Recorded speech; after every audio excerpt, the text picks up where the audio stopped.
Um, so let's kind of start off with what is Buddhism and what isn't, because I think in terms of Eastern Enlightenment, you primarily stick with Buddhism. You do talk a little bit about Hinduism, I believe, is in there as well, but primarily you focus on Buddhism. What would be some of the, I guess, preconceived notions of what Buddhism is today, as to what, and then to what it really is.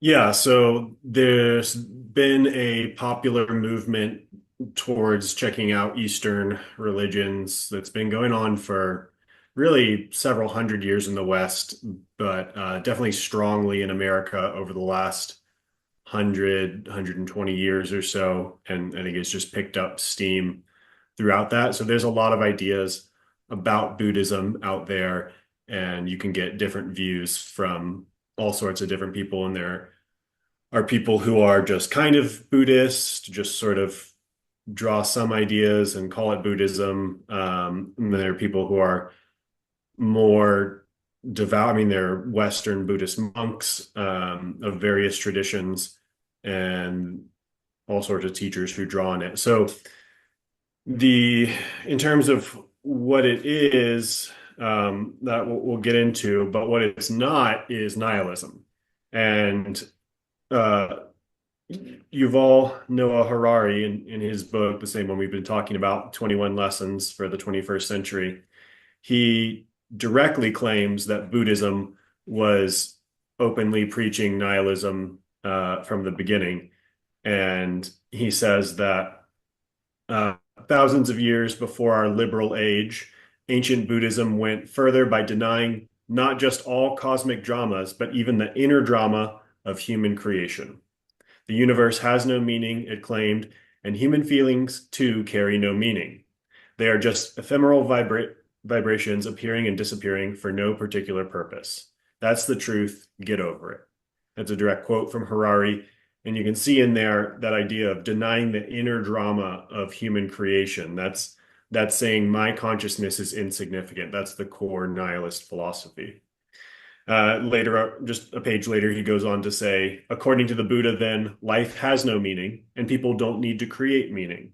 They just need to realize that there is no meaning, and therefore be liberated from the suffering caused by our attachments and our identification with empty phenomena. What should I do? Ask people, and the Buddha advises, do nothing, absolutely nothing. So, Harari's right that Buddhism talks about purposelessness, talks about the things not having a purpose. But we'll get into that in a bit. It's a bit confusing. And he's right that there are some sects of Buddhism that talk about doing nothing. Um, some Buddhists have even insulted others by calling them the do nothings. So it's a little bit more complicated than that, anyhow. But what he's wrong about is that Buddhism is obviously and directly nihilistic. And it's pretty clear that that is not the case. For But then one more thing, he says, if you realize that there's no meaning, then you're going to be liberated from suffering. That's just not true. That's not how it works. That's what we've talked about with nihilism is if the world if nihilism was true, then the philosophy of nihilism would be nirvana because there'd be no meaning and everything would be fine. The problem is when you believe that you've believed in no meaning, you still suffer. And that's got meaning in it, and you can't get rid of that. So I also point this out in part of the chapter where there's specific studies of people who have had like the parts of their brain that produce desire have been destroyed. And so the Buddhist idea is, well, if you get rid of desire, you're in nirvana. But my contention is it's not as simple as that. Not just literally reading the Buddhist thing like, oh, we just remove desire. That's what they're talking about. Because we know there are people who have lost the ability to desire medically, and it does not put them in nirvana. They are depressed. So so there's something more going on there, and I think as we get into it, we'll see some of what that is and why Buddhism is characterized when people just sort of take the literal readings of a few points and extrapolate that into what they want it to be, essentially. There's a lot of danger in that. I mean, you see it's almost like playing a game of telephone throughout time. A lot of the core message can get diluted, as it gets it passed around.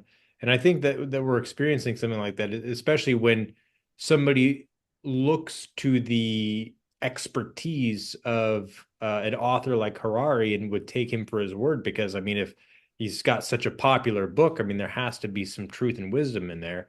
But most people aren't really willing to delve a little further into what Buddhism actually is. And so they're going to take Harari for his word. And so they're going to get somewhat of a convoluted understanding of what the religion is and then run with that. People that would deny karma.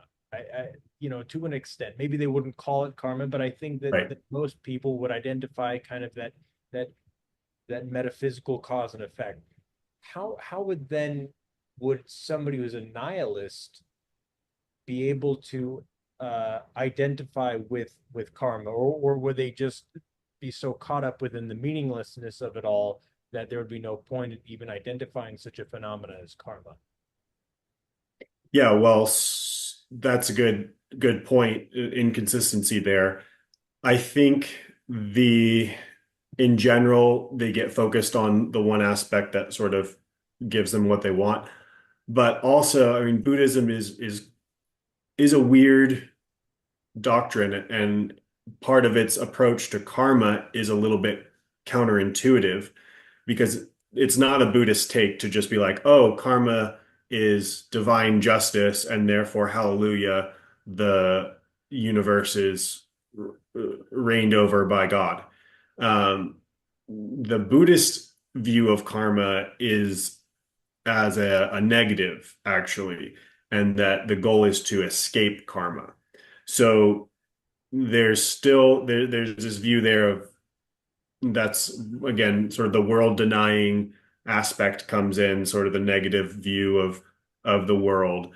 And so people just sort of capitalize on that and say, well, yeah, see, it's still nihilism. Like that, even though viewing the world as negative or the justice as flawed or whatever it is not the same thing as actual nihilism. That's just believing in improper meaning, which means that proper meaning. Anyhow, um, the the issue of escaping karma is the Buddhist idea, and then that leads you to the idea that the causes and effects and karma is a trap, an illusion, and purposeless. And that's where that sort of language comes in. And that's where the modern nihilist sort of capitalizes and projects all of his desires on there.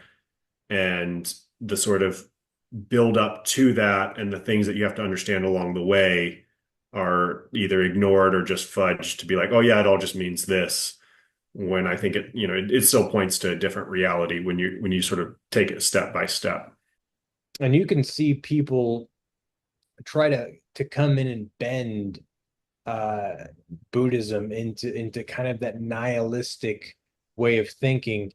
And I think that primarily happened, with that new age movement that started, I would say, what, in the 60s. I mean, I'm assuming I would go as far as to say as the Beatles were pretty big on that after Revolver. They kind of started to bring in a lot of uh Eastern ideology into the West, and people just kind of transformed Buddhism, which was what a pretty set religion with a bunch of, like you were just saying, different ways to dress, to act, to different systems, caste systems, to just kind of like this, oh, everything's love, man, and which it is, but I mean, there's order within it. And Yeah, exactly. I think they were just missing the whole aspect of order within it all.